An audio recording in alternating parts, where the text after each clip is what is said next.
Subscribe Tag TV YouTube channel and press the notification button.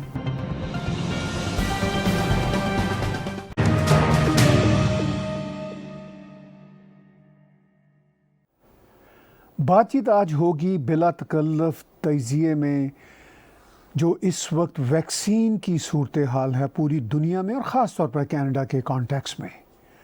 Canada Bharat से vaccine क्यों नहीं मांग रहा, पूरी दुनिया से जो वैक्सीन मांगने के लिए कनाडा की कोशिश है उसकी अनसर्टेनिटीज़ भी ख़बरों में आ रही है, लेकिन भारत से क्यों नहीं मांग रहा, ये अपनी जगह पर एक जुड़ा हुआ अहम सवाल है। और इस सवाल की जुड़त है क्या फार्मर्स प्रोटेस्ट के सिलसिले में कनाडा की जो पॉलिटिकल एलीट है उन्होंने जो स्टेटमेंट्स दी हुई हैं उस सिलसिले में भी उनकी एम्बैरसमेंट है या एक खिंचाव है। भारत की तरफ से तो किसी किस्म का खिंचाव नहीं है। आज के बिला तकल्लुफ़ तजिए में इसके साथ साथ बात होगी फार्मर प्रोटेस्ट के हवाले से ये जो millions and millions dollar advertisement पर और प्रोपेगेंडे पर लग रहा है, इसके पीछे क्या एजेंडा है, ये फिर आज मैं बातचीत करूंगा। और फिर अहम बात होगी सदर ट्रंप की इम्पीचमेंट के ट्रायल के हवाले से। फॉर्मर सदर ट्रंप, मुझे यूं कहना चाहिए मगर किसी भी अमेरिकन प्रेसिडेंट को, चाहे वो अब ना भी प्रेसिडेंट हो तो आप प्रेसिडेंट कह सकते हैं, मगर कोशिश यही है इस इम्पीचमेंट ट्रायल की कि उनसे ये टाइटल भी छीन लिया जाए। आज के बिला तकल्लुफ़ तजिए में ये खुल के बातें हम करेंगे। जैसा कि आप जानते हैं बिला तकल्लुफ़ में आजकल हम बहुत ही ख़ास मेहमानों को लाते हैं। मेजर गौरव आर्या जी भी इस हफ़्ते दोबारा आएंगे, हर हफ्ते आया करेंगे। तारक फ़तह जी भी बहुत रेगुलर बेसिस पे हमारे साथ जुड़े होंगे। और क्रांत सानू जी जो हमारे गरोरा प्रकाशन के चीफ एग्जीक्यूटिव, उनका भी कल एक ख़ास इंटरव्यू आप देखिएगा। चलिए मैं बातचीत शुरू करता हूँ आज के मौजू की तरफ, आज के मुद्दों की तरफ। सबसे अहम मुद्दा है वैक्सीन का, ख़ास तौर पर कनाडा के कॉन्टेक्स्ट में। कनाडा की एक बहुत ही अहम एमपी कंजर्वेटिव पार्टी से, अपोजिशन पार्टी से, मिस मिशेल रैम्पल ने एक रोज़ पहले ही कहा है, अपने ट्विटर अकाउंट पे एक वीडियो पोस्ट उन्होंने की कि मैंने मिनिस्टर लिबरल सरकार की अनीता आनंद जी से पूछा कि क्या वैक्सीन के लिए हम मारे जो फिर रहे हैं, क्या हमने प्राइम मिनिस्टर नरेंद्र मोदी से बात की है। तो इस सिलसिले में वो अपना वीडियो क्लिप ट्विटर पे शेयर करती हैं। हम वही वीडियो क्लिप आज के शो में आपके साथ दोबारा शेयर कर रहे हैं। Has the minister or the prime minister phoned Prime Minister Modi to ask if we could get vaccines from India? Well, thank you for that question. I am in regular communication with organizations and countries around the world to secure doses of additional vaccines. Thank you. Have we phoned Prime Minister Modi?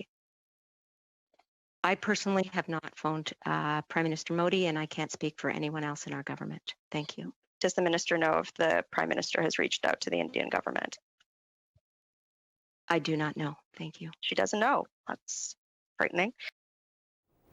तो हमारी जो conservative की MP हैं Michel रैम्पल, उन्होंने वाज़े तौर पर liberal party की मिनिस्टर मिस अनीता आनंद से पूछा कि जो हम एडिशनल वैक्सीन के लिए अभी तक सर्टन नहीं है कनाडा में और एक तरह से मारे फिर रहे हैं और एक बहुत ही अनसर्टेनिटी है, उसके सिलसिले में जब भारत इस वक्त दुनिया की फार्मेसी है, दुनिया में सबसे ज़्यादा जो वैक्सीन है वो भारत में बनी, भारत बहुत सारी कंट्रीज़ को मुफ्त भी दे रहा है और बहुत सारे कंट्रीज़ भारत से बाई भी कर रहे हैं, तो पूछती हैं कि नरेंद्र मोदी प्राइम मिनिस्टर से आपकी गवर्नमेंट की बात हुई। उन्होंने मिनिस्टर अनीता आनंद ने कहा कि नहीं बातचीत हुई। ये बहुत बड़ी ख़बर है जो कनाडा के सोशल मीडिया पर और जो मुख्तलिफ पॉलिटिकल सर्कल्स में डिबेट हो रही है उसमें ये चल रही है।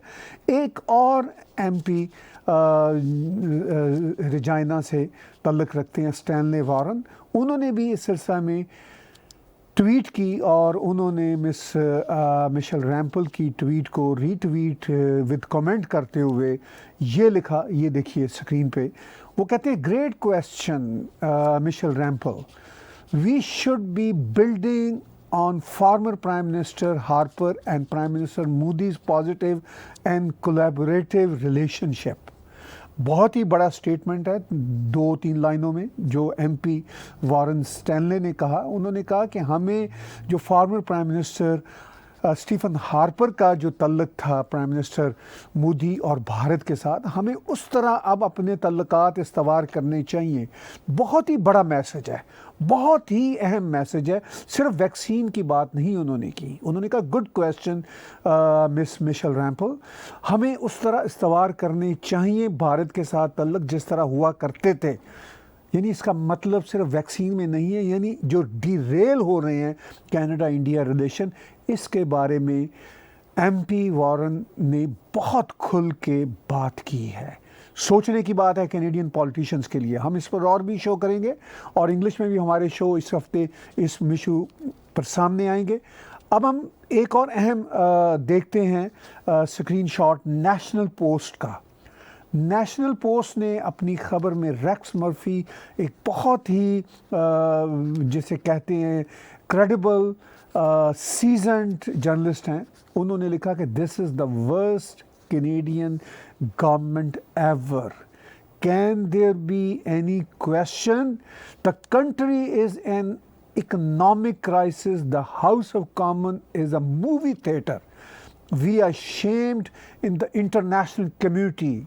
And the list goes on. Rex Murphy Canada की लिखत की दुनिया में, पत्रकारी की दुनिया में, जर्नलिज्म की दुनिया में एक बहुत ही क्रेडिबल नाम है, बहुत ही सीजन जर्नलिस्ट हैं, बहुत ही बढ़िया राइटर हैं। उन्होंने अपने इस आर्टिकल ओपैड की जो हेडलाइन दी और जो उसकी सबटाइटल है, वो पूरी कहानी बयान कर देती है। Sadly, what he said, that is the scenario here in Canada. मैं इसके बारे में खुल के कहा करता हूँ कि अनफॉर्चुनेटली वो एक हमारा पंजाबी का, हिंदी का एक शब्द है छोकर खेड। इस वक्त जो कनाडा की पॉलिटिक्स है वो छोकर खेड बनी हुई है। अब मैं क्या कहूँ, I am not a age racist guy कि मैं खुद अब उम्र में बड़ा होता जा रहा हूँ। छोटी उम्र के जो पॉलिटिशियंस हैं मुझे पसंद नहीं, मगर बाज़ औक़ात अमेरिका में अब बड़ी उम्र के पॉलिटिशियंस ही आए हैं ना। 78 ईयर के प्रेसिडेंट बाइडन है, अब वहाँ पर भी अब छोकर खेड होना शुरू हो चुकी है। इससे उम्र का कोई तल्लक नहीं होता। जो इमेच्योर रवैया है वो है असल में सारा खेल तमाशा, और ये एक प्रॉब्लम इस वक्त चल रहा है। छोकर खेड सिर्फ उम्र से तल्लक नहीं रखती, चाहे कनाडा में हो चाहे अमेरिका में हो। उस पर हम बात थोड़ा आगे चल कर करेंगे। बहुत ही चैलेंजिंग समय है हम कैनेडियंस के लिए। इस कोविड क्राइसिस ने, जब हम यहाँ तक वैक्सीन के ज़माने में आए, एक इतनी बड़ी इंटरनेशनल एम्बैरेसमेंट जिसका हमें सामना करना पड़ रहा है। हमारे 2 कैनेडियन चाइना की मॉन्स्टर रजीम के हाथों यरगमाल बने हुए हैं, बाकायदा हॉस्टेज हैं, और हम वैक्सीन उनसे लेने की भी बात सोच रहे हैं, और भी बहुत कुछ ले रहे हैं चीन से। और भारत जिसके साथ इतनी दोस्ती, भारत जिसने कभी भी कनाडा का बुरा नहीं चाहा, यहाँ पर भारत के ख़िलाफ़ बैठकर साजिशें होती हैं, और फिर भारत फिर अपनी ओपन जो आर्म्स लेकर बैठा हुआ है कि कैनेडियंस को जहाँ कहीं ज़रूरत होगी हम देंगे। एक दुनिया की सबसे बड़ी फार्मेसी है, वर्ल्ड हेल्थ ऑर्गेनाइजेशन से लेकर यूएनओ तक, और दुनिया का कौन सा मुल्क है जो भारत की जो एक बड़ी फार्मेसी की हैसियत को नहीं मानता। लेकिन कनाडा इस तरफ इसलिए नहीं आ रहा कि एक एम्बैरेसमेंट है। फार्मर्स के जो प्रोटेस्ट हो रहे हैं उस सिलसिले में कैनेडियन प्राइम मिनिस्टर ने, ना सिर्फ प्राइम मिनिस्टर ने, अपोजिशन लीडर्स ने भी, बशमूल conservative party, including conservative party and NDP तो खैर है ही है। मिस्टर जगमीत सिंह तो लगता ही नहीं है कि कनाडा की किसी फेडरल पार्टी के हेड हैं। वो तो लगता है एक ही उनका पर्सनल वेंडेटा है, anti India, anti India, anti India, anti India. मैं एंटी और एंटाई को 2 मुख्तलिफ प्रोनाउंसिएशन में इसलिए बयान कर रहा हूँ ज़ोर देने के लिए कि अनफॉर्चुनेटली ये हमारी छोकर खेड है पॉलिटिक्स की, जो इस हद तक आगे जा चुकी हुई है। अब भारत में हमने जो देखा, जो भी चल रहा है प्रोटेस्ट, उसमें जो इंसरेक्शन हुई, डेमोक्रेसी पर जो हमला हुआ, फार्मर्स जो इनोसेंट फार्मर्स हैं, मैं उनकी कदर करता हूँ। उनकी आड़ में हज़ारों लोग फार्मर्स प्रोटेस्ट को अब हाईजैक कर चुके हुए हैं। वो है भारत की सूरत। और यहाँ ये सूरत हाल है, सुपर बॉल कल की ही दास्तान है। मिलियंस एंड मिलियंस डॉलर का ऐड छपता है सुपर बॉल के लिए। वो वीडियो ऐड था जो चलता है और उसमें क्या ड्रामा नहीं किया गया। हैरत होती है कि ये फार्मर्स का कॉज है। मिलियन एंड मिलियन डॉलर्स इनको दे रहे हैं। एलिजिडली रिहाना और इस तरह की जो सेलिब्रिटीज़ हैं जिनको कुछ पता नहीं दुनिया की पॉलिटिक्स का, भारत के ABC का नहीं पता, वो ये ट्वीट्स उनकी जो लॉबिंग फर्म्स हैं उनकी ट्वीट्स आ रही हैं और ऑफ कोर्स उसमें भी allegedly millions and millions dollar involve हैं। कौन है इसके पीछे? चीन है इसके पीछे, पाकिस्तान किसी हद तक इसके पीछे हो सकता है, उसके पास अब इतना पैसा भी नहीं रहा, लेकिन हर 10-20 मिलियन डॉलर तो वो भी खर्च कर ही देंगे अपने प्रोपेगेंडे के लिए। लेकिन ये 10-20 मिलियन डॉलर से बहुत आगे का खेल जा चुका हुआ है। ये जो यहाँ पर बैठे हुए हरकतें कर रहे हैं, मजाक बना रहे हैं फार्मर्स प्रोटेस्ट को भी, अपनी तरफ से मिलियंस एंड मिलियंस डॉलर खर्च कर रहे हैं, खालिस्तान की बात कर रहे हैं, आवाज़ उठा रहे हैं। वहाँ पे खालिस्तान का कुछ नहीं होना हुआ ना, ये मैं आपको दावे से बता सकता हूँ। भारत में जो इनकी अपनी सरकारें थी जिनके साथ ये एक्सट्रीमिस्ट उस वक्त नहीं एग्री करते थे, अब करते हैं एग्री कांग्रेस की। उस ज़माने में कुछ नहीं हुआ, अब तो बहुत मजबूत सरकारें हैं और जब ये सरकारें आइंदा ना भी रहेंगी तो भारत बहुत और तरफ जा रहा है। लेकिन ये अपना खेल तमाशा यहाँ पे बैठ के कर रहे हैं। कुछ लोग हैं जिनके हाथों में ये सारी बदमाशी है, जो मिलियंस एंड मिलियंस डॉलर की मैनूवरिंग कर रहे हैं। ये कुछ लोग हैं, चंद लोग हैं, उन्होंने सबको बेवकूफ़ बनाया हुआ है। और जो बेचारे वहाँ पे फार्मर्स बैठे हुए हैं वो परेशान है, वो इनसे भी परेशान अब हो रहे हैं, क्योंकि उनको पता चल रहा है कि उनका कॉज जो भी था वो भी अब ख़त्म हो रहा है। उनको गलत प्रोपेगेंडा किया गया, उनको बिल्स के बारे में गलत बताया गया। जो फार्मर्स बिल हैं वो अगर कोई भी पढ़ ले उसको, वो फार्मर्स के एक्चुअली हक में हैं। लेकिन बदकिस्मती से भैंस के आगे बीन कौन बजाए वाली सूरत हाल इस वक्त बनी हुई है। मगर उन फार्मर्स के लिए ये सोचने की बात ज़रूर है कि उनका तो वहाँ पर वही होगा जो भारत की डेमोक्रेसी में है। वो वहाँ का ही पार्ट एंड पार्सल हैं, उनको कुछ नहीं होगा वहाँ पे, वो उसी तरह ही अपनी ज़िंदगियाँ चलाते रहेंगे। मगर वो इनके हाथों, ये जो एक्सट्रीमिस्ट हैं जो मिलियंस एंड मिलियंस डॉलर का धंधा कर रहे हैं, इनके हाथों वो बेचारे जैसे होता है ना पुतली तमाशा बने रहेंगे। ये है सूरत हाल वहाँ पे। जब ये रिहाना के और इन लोगों के ट्वीट आए और उस पर फिर अक्षय कुमार जी और क्रिकेटर तेंदुलकर जी ने जो फिर ट्वीट्स दिए, वो उनका एक भारतीय हक था, उनकी बहुत ही समझबूझ थी, उन्होंने अक्ल से बात की। अगरचे वहाँ पे जो अपोजिशन के लोग हैं वो उनके ख़िलाफ़ ही बातचीत कर रहे हैं। इस सिलसिले में एक इंडिपेंडेंट MP हैं मिस राना, उन्होंने बात की भारत के मीडिया में, और हम शुक्रिया के साथ, कर्टसी के साथ, ANI की कर्टसी के साथ हम एक छोटा सा वीडियो क्लिप उनका यहाँ पे पेश करते हैं। मुझे लगता है जो नेशनल हीरोज़ हैं उन्हें किसी को प्रूव करने की ज़रूरत नहीं है वो देश के हित में या देश के विरोध में। जब वो कोई स्टैंड ले रहे हैं, लोकतंत्र है, हम लोकतंत्र के नाते हम अपनी राय, अपना बयान, अपना ट्वीट हम कभी भी कर सकते हैं। बीइंग अ सेलिब्रिटी और बीइंग अ इंडियन, हमें उतनी फ्रीडम ये संविधान के अंतर्गत दी हुई है कि उसके ऊपर कोई रोक नहीं लगा सकता। अगर किसी ने उस ट्वीट के क्रॉस में अगर किसी पे गुनाह दाखिल करते हैं तो मुझे लगता है वो खुद एंटी हैं ये देश के, वो हित में नहीं बात कर रहे हैं। मिस नवनीत राणा ने अच्छी बात की। उन्होंने कहा कि अगर उन सेलिब्रिटीज़ ने, अक्षय कुमार हों, तेंदुलकर जी हों, अगर उन्होंने ट्वीट्स दी हैं तो वो भारत के हीरो भी हैं और भारत के सिटीजन्स भी हैं, उनके पास हक है। अब ये कहना कि उन्होंने ट्वीट क्यों दी, उनका हक नहीं बनता था, ये अब सारे एक्सट्रीमिस्ट उनके पीछे पड़े हुए हैं। भाई क्यों? आप अपनी बात कर रहे हैं ना। एक्सट्रीमिस्ट दुनिया के अब यही चाहते हैं, चाहे फार लेफ्ट के एक्सट्रीमिस्ट हों, इस्लामिस्ट हों, चाहे और तरह के एक्सट्रीमिस्ट हों, उनका यही कहना होता है कि जो बात हम कहेंगे बस वही चलेगी। भाई हम आपकी बात सुन रहे हैं, आप अपनी बात करें, तमीज़ से करें, अक्ल से करें, हमारी बात भी आप सुने, तमीज़ से सुने, अक्ल से सुने। बस यही डायलॉग होता है। ये डायलॉग ख़त्म करना चाहते हैं आप दुनिया से, नहीं ख़त्म होगा ये। Mind your language. ये मैं इसलिए आपको कह रहा हूँ कि जो मिस नवनीत राणा कह रही हैं वो बिल्कुल दुरुस्त है इस हद तक बात कि हक है उनको आप ये कहना कि क्यों कर रहे हैं, भाई वो कर रहे हैं, उनकी ओपिनियन है, आप अपनी ट्वीट कर रहे हैं, करते रहें। बहरहाल इस वक्त बहुत ही डिवाइडिंग वर्ल्ड में जैसे हम जी रहे हैं, यहाँ पर डिवीजन बढ़ती चली जा रही है इन्हीं एक्सट्रीमिस्ट एलिमेंट्स की वजह से। अब जो भारतीय डायस्पोरा, असल में जो भारतीय डायस्पोरा है वो बाहर आना शुरू हो रहा है, वो आ रहा है यहाँ टोरंटो में भी, एडमिंटन में भी, रेजाइना में भी और वैंकूवर में भी, अमेरिका में भी बाहर आ रहा है। वो ये कह रहे हैं कि इनफ इज़ इनफ। अभी कल ही की बात है, एक बहुत बड़ी रैली, कार रैली वैंकूवर में भारतीय डायस्पोरा ने की। उन्होंने कहा जो तिरंगा का अपमान हुआ था वहाँ पर दिल्ली में, हम उसके ख़िलाफ़ हैं। जहाँ कहीं भी होगी तिरंगा की बेहुरमती हम बर्दाश्त नहीं करेंगे। ये उनका हक है कहने का। वो कार रैली लेकर निकले। मैं एक वीडियो क्लिप जो वैंकूवर में हुआ उसके हवाले से आपके साथ शेयर करता हूँ।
तो ये है सूरत हाल। अब यहाँ पर जो डिविसिवनेस बढ़ाई एक्सट्रीमिस्ट एलिमेंट्स ने, उस पर भारतीय डायस्पोरा भी सामने आ रहा है और आवाज़ उठा रहा है और खुल के कह रहा है कि हम इस तरह की इंसल्ट, बेहुरमती, अपमान नहीं बर्दाश्त करेंगे। बिल्कुल उनका भी ये हक है आवाज़ उठाने का। एक्सट्रीमिज़म बढ़ती चली जा रही है, जहालत बढ़ती चली जा रही है। इस एक्सट्रीमिज़म और जहालत के ख़िलाफ़ उठ के खड़ा होना होगा। जब ख़िलाफ़ होने की बात होती है तो हम यहाँ पर आखिर में आज के तजिए में ज़रूर बात करेंगे इम्पीचमेंट का जो ट्रायल शुरू हुआ है यूएस में प्रेसिडेंट ट्रंप के ख़िलाफ़, फॉर्मर प्रेसिडेंट ट्रंप के ख़िलाफ़। वो अपनी जगह पे बहुत ही फ़नी है। स्क्रीनशॉट आप यहाँ पे स्क्रीन पे एक देख रहे हैं, इंटरेस्टिंग सिचुएशन है। कहते हैं कि ट्रंप लॉयर्स अर्ज he did not insight rights by saying fight like hell. ये ट्रंप के लॉयर्स कह रहे हैं, ये मैं इनसे एग्री करता हूँ। और फिर ये कहते हैं कि a brief filed before Trump's impeachment trial claims that his speech urge those gather to be peaceful. जो ट्रंप के लॉयर ने ये कहा है कि वो बिल्कुल, जब प्रेसिडेंट ट्रंप ने ये कहा था कि आप पीसफुली जाइए, बात करिए, उसकी कोई ये बात नहीं करते। लेकिन वही बात जो मैं अभी पीछे कर रहा हूँ, अनफॉर्चुनेटली नैरेटिव ये हो चुका है कि जो हम सोचते हैं एक्सट्रीम एलिमेंट्स का, एक्सट्रीमिस्टों का, और ये बढ़ गए हैं दुनिया में काफ़ी, कि जो हम सोचते हैं सिर्फ वही सोच है, दूसरी सोच की कोई गुंजाइश नहीं है। दूसरी सोच जो है वो मुकम्मल तौर पर आउटला है, वो सुनी नहीं जाएगी और उसकी कोई स्पेस नहीं उसको मिलेगी। प्रेसिडेंट ट्रंप का ट्विटर उनकी प्रेसिडेंसी के दिनों में बंद कर दिया गया। ये जो सोशल मीडिया है, ये कहने को सोशल मीडिया जिसका काम ये था कि ये सोशलाइजेशन के लिए काम आता था, उस पर खुद ही इन्होंने पॉलिटिक्स को चलाई, खुद ही इन्होंने पैसा कमाने के लिए इलेक्शंस की मुहिमें तमाम सोशल कंपनियों ने चलाई, सोशल मीडिया की कंपनियों में। अब ये सोशल मीडिया की कंपनियां डिविसिव मीडिया बन चुकी हुई हैं। बहरहाल ये भी एक रियलिटी अपनी जगह पे चल रहा है, और अभी तो ये चंद साल से ये सब कंपनियां दुनिया में हमारे सामने आई हैं। आइंदा कुछ सालों में हो सकता कुछ और कंपनियां आएँ, क्या शक्ल बने ये तो आइंदा आने वाले दिनों, सालों, महीनों में पता चलेगा। लेकिन इस वक्त सूरत हाल ये है, प्रेसिडेंट ट्रंप के ख़िलाफ़ इम्पीचमेंट का ट्रायल चल रहा है, और इस ट्रायल में कम से कम रिपब्लिकन के 17 यानी 17 सेनेटर्स को ख़िलाफ़ जाना चाहिए प्रेसिडेंट ट्रंप के, तभी इम्पीचमेंट होगी। लेकिन लग रहा है कि 5 के करीब उनके ख़िलाफ़ जाएंगे, जिसमें लिज चैनी एक अहम नाम है, मिच मैकॉनल एक अहम नाम है। बाकी नहीं जाएंगे। इम्पीचमेंट तो नहीं होगी, लेकिन प्रेसिडेंट ट्रंप के ख़िलाफ़ प्रोपेगेंडा होगा, रिपब्लिकन के ख़िलाफ़ प्रोपेगेंडा होगा, रिपब्लिकन पार्टी और डिवाइड होगी। ये है सूरत हाल वहाँ पर। लेकिन इस वक्त नैरेटिव की दुनिया में जिसके हाथ में जो गेंद है वो उसी गेंद से खेलना चाहता है, और ये चाहता है कि दूसरे का गेंद नज़र ही ना आए। बस सिंपल ये खेल तमाशा है। ख़ास तौर पर एक्सट्रीमिस्ट जो ये तबके हैं, ये तो अब बहुत ही ज़्यादा एक्सट्रीमिज़म की तरफ जा रहे हैं। ये किसी सूरत भी दूसरे की बात सुनने को तैयार नहीं होते। हमारा शो ऑन एयर जाता है तो ये सारे एक्सट्रीमिस्ट टूट पड़ते हैं कि भाई ये किसी सूरत हम इसको नहीं चलने देंगे। लेकिन आफ्टर ऑल कब तक ये अपनी बदमाशियां चलाते रहेंगे? ये नहीं चलेगा। आपकी बात हम सुनते हैं, आपको भी हमारी बात सुनना होगी। आज क्या बिला तकल्लुफ़ तजिया ताहिर गोरा के साथ देखने और सुनने का बहुत शुक्रिया। Subscribe Tag TV YouTube channel and press the notification button.